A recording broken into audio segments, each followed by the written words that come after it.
Bonjour à tous, donc cette vidéo fait suite à la précédente sur les essais à vide du post inverteur MMA 200.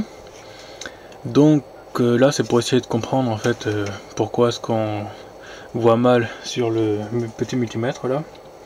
Donc j'ai sorti l'oscillo, la sonde qui est branchée, donc pour le moment ici je suis débranché. Donc on va tester à vide directement en sortie, ce que j'avais déjà montré dans la toute première vidéo.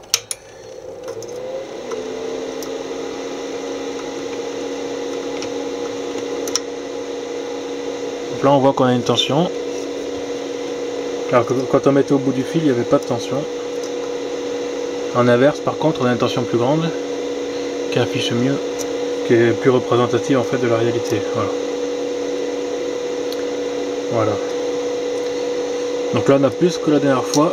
En fait, je me suis rendu compte que c'était à cause de l'inductance du fil qui est enroulé, qui parasite un peu plus le multimètre, qui est de toute façon pas prévu pour ces fréquences. Donc si on regarde à l'oscillo ce qui se passe.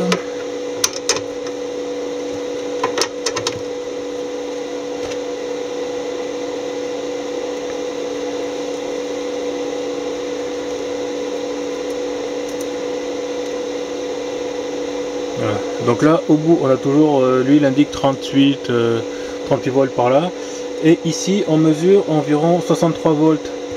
Voilà, là on a 63 volts de moyenne ici là, donc le 0 étant le trait qu'on voit pas qui est ici. Si je débranche là, on a le 0, voilà, et ici donc on voit qu'on a 63 volts de moyenne en courant continu, et sur lequel se superpose en fait une composante alternative de plus ou moins 10 environ, ou plus ou moins 20, ouais, ça dépend de plus ou moins 20 on va dire. Si on zoome un peu dessus, on va trouver ici, ça on a 63,3 kHz, et ça doit être la fréquence de découpage du poste, je pense. Voilà, donc c'est pour ça qu'on a des pics, en fait c'est l'asservissement voilà, qui se fait pour avoir tout le temps une tension constante en sortie. Voilà. Bon, si on monte en courant, ça change rien. Ça change rien parce qu'on est toujours à vide là. On est toujours à vide. Bon, le multimètre il indique toujours de l'alternatif là-dessus. Voilà. Et en fait c'est parce qu'il doit mal gérer les composantes, la composante alternative qui est dessus là. Ce qui fait qu'en fait c'est faussé. Bon, on n'a pas de 200 volts, on a 60 volts. À la limite on atteint au maximum 80 volts je pense. On rajoute les 20 volts d'un carreau là. Et voilà. Mais on n'a pas 100 volts. On a moins. Donc voilà, donc avec l'oscilloscope on peut voir en fait la forme du signal réel. Donc sur un temps un peu plus long, voilà ce que ça donne. Donc voilà, ça c'est la forme réelle du signal qui sort du poste.